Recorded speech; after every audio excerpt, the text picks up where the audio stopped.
بسم اللہ الرحمن الرحیم۔ السلام علیکم ورحمۃ اللہ وبرکاتہ۔ آج کی اس ویڈیو میں بات کریں گے خواب میں کسی کی پردہ داری کرنا کیسا۔ تو اس کی مختلف صورتیں ہیں۔ نیک بادشاہ اور کسی نیک آدمی کی پردہ داری کرنا، مفسد اور ظالم بادشاہ کی پردہ داری کرنا، کسی جانے اور نہ انجانے بندے کی پردہ داری کرنا۔ ان تمام خوابوں کی تعبیریں جاننا چاہتے ہیں تو ہماری اس ویڈیو کو آخر تک ضرور دیکھیں۔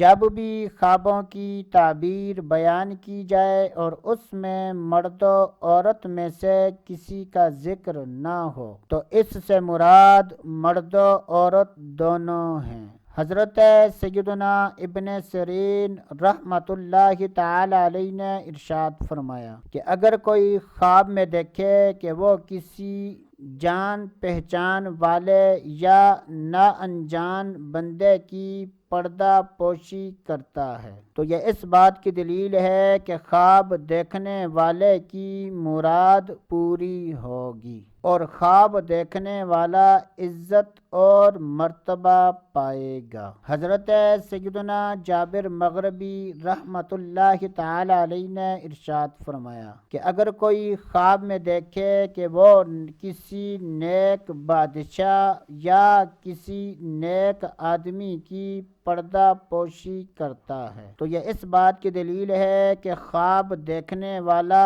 نیک کاموں کی طرف مائل ہوگا اور ایسا آدمی مال حلال پائے گا۔ اور اگر کوئی خواب میں دیکھے کہ وہ ظالم بادشاہ کی پردہ پوشی کرتا ہے تو یہ اس بات کی دلیل ہے کہ ایسا آدمی فسادی کاموں کی طرف مائل ہوگا اور خواب دیکھنے والا مال حرام پائے گا۔ اللہ عز و جل سے دعا ہے کہ اللہ عز و جل ہمیں اچھے خواب دیکھنے، برے خوابوں سے بچنے کی توفیق عطا فرمائے۔ تو دوستو آج کے لیے اتنا ہی، اگلی ویڈیو تک اجازت، اللہ حافظ۔